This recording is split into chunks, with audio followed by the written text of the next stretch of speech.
Bismillahirrahmanirrahim. Assalamualaikum warahmatullahi wabarakatuh. Para Bapak Ibu jamaah sholat Isya dan sholat tarawih yang dirahmati Allah, ada suatu kaidah yang pernah disampaikan ulama.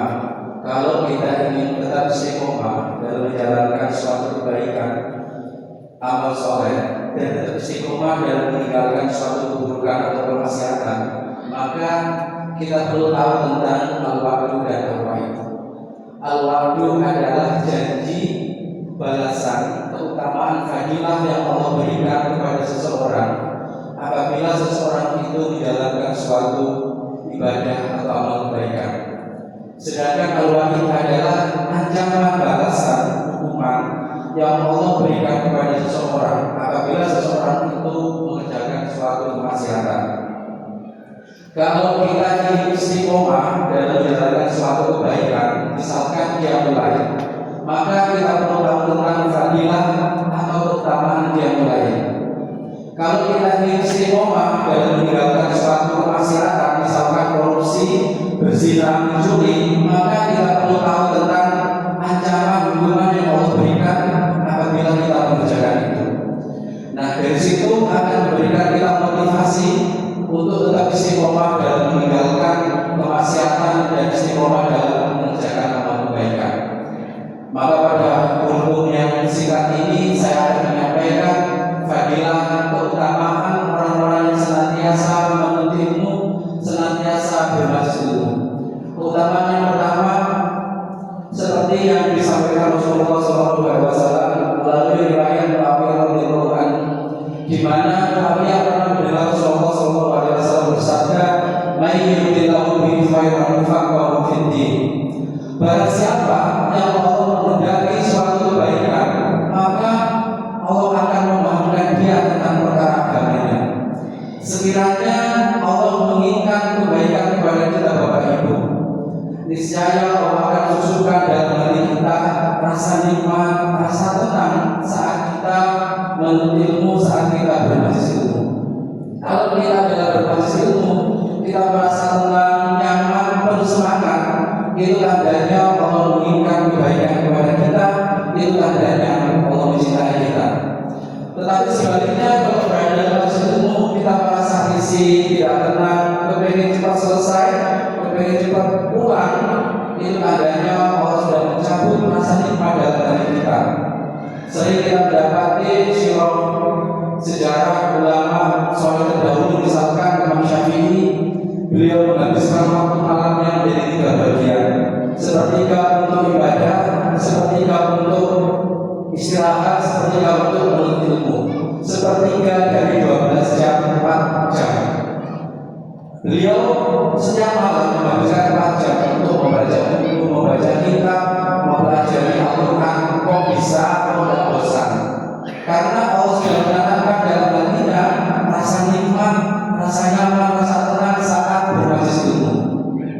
Karena salah satu bentuk rasa cinta Allah kepada kita, Allah menginginkan kebaikan kepada kita, manakala kita memiliki waktu yang banyak, kesempatan yang luas saat kita berbasis ilmu. Kalaulah kita tidak memiliki waktu sama sekali untuk berbasis ilmu, itu tandanya Allah mencabut pelan-pelan rasa nikmat dalam hati kita. Kemudian fadilah keutamaan yang kedua, yaitu waman salaka tariqan yaltamisu fihi ilman sallallahu lahu bihi tariqan ilal jannah. Barang siapa yang sedang perjalanan menuntut ilmu, maka sesungguhnya dia melakukan perjalanan menuju ke surga. Menuntut ilmu apa aja, semua ilmu di dunia ini adalah ilmu Allah, tapi Allah lebih menekankan kita untuk mempelajari ilmu agama. Ilmu-ilmu seperti ilmu matematika, ilmu fisika, ilmu sains, ilmu kedokteran itu adalah sebagai pendukung dari ilmu agama. Dengan ilmu matematika bisa membantu menentukan besarnya zakat, menentukan pembagian harta waris. Dengan ilmu kedokteran bisa menolong orang yang sakit. Dengan ilmu sains bisa menjelaskan kebesaran Allah, kekuasaan Allah. Karena sebagian besar ayat-ayat dalam Al-Quran, sekitar 800 ayat itu berisi ayat-ayat kauniyah yang hanya bisa dijelaskan dengan ilmu ilmu sains. Dengan ilmu astronomi, perbintangan bisa menentukan kapan waktu sholat, kapan awal bulan puasa, kapan sholat id, kapan sholat gerhana. Nah, orang-orang yang sedang berbaca ilmu itu sedang melakukan perjalanan menuju surga.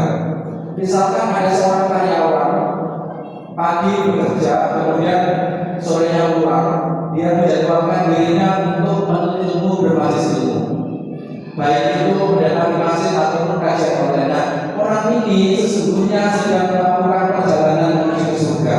Kok bisa demikian? Karena saat menuntut ilmu, orang ini mengetahui suatu hal. Misalkan saat ustadznya dalam masjid itu menjelaskan tentang yang mulai, kemudian dia mengamalkannya, maka salah satu pintu surga terbuka buat dia. Dalam masjid ilmu itu sang ustadznya menjelaskan tentang bagaimana cara menuntut Allah yang syar'i, kemudian dia mengamalkannya, maka salah satu pintu surga terbuka buat dia. Semakin dia terus belajar, semakin banyak dia belajar, maka dia akan kesadaran diri, dia akan melaksanakan amal kebaikan, dan pintu-pintu surga terbuka buat dia. Kemudian adalah keutamaan yang ketiga, yaitu wa innal malaikata yasjuduna ajnihata hadirotul ilmi. Dan sesungguhnya malaikat akan meletakkan kedua sayapnya untuk menaungi orang-orang yang menuntut ilmu, orang-orang yang berbasis ilmu. Menurut riwayat, malaikat itu memiliki 600 sayap, yang salah satu sayapnya itu panjangnya dari ujung timur sampai dengan ujung barat dunia ini. Nah, kalau kita berbasis ilmu, maka malaikat akan memeluk kita, akan menaungi kita. Misalnya ada seorang bayi atau balita, ketika dia dipeluk ibunya, pasti dia merasakan nyaman dan tenang. Nah, bagaimana kalau kita dipeluk oleh malaikat? Pasti kita merasakan kenyamanan, ketenangan itu. Sebagai seorang muslim, majelis ilmu itu merupakan tempat ketenangan, kenyamanan.